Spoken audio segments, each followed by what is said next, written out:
nginamanga nima ngithi mina we can march forever. Nginamanga mfowethu.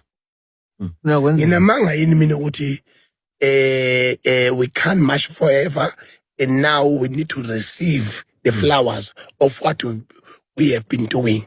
And we can't, 1 year broom can sweep izibi zikade yes. Yeah. Ngeke izenze ke lonto leyo.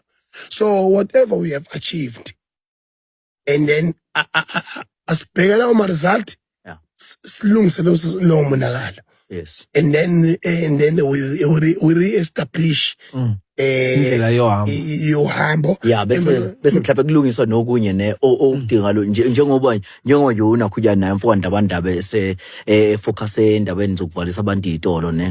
Yabo nawe futhi nawe usemafemini nawe yabo. So yeah mfethu awenze okunye.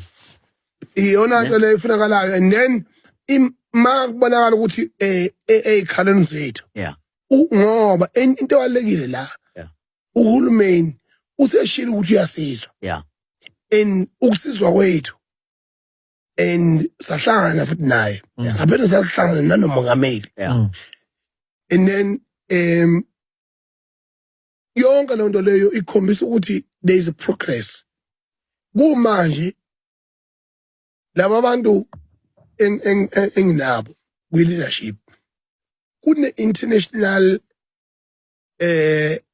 case evulwe iGhana. Yeah, I saw it. We international court. Yeah, sekelwa eNigeria. Yes, on in Nigeria. And then do you know ukuthi if more than 5 countries can support that in international court, they will put pressure on South Africa. And then when they put pressure on South Africa will start analyzing ukuthi lento isuke yapi. Mina I'm not lying when I'm saying I'm a senior to this. Abantu bonke laba abadakwe abadake uJacinta badakwe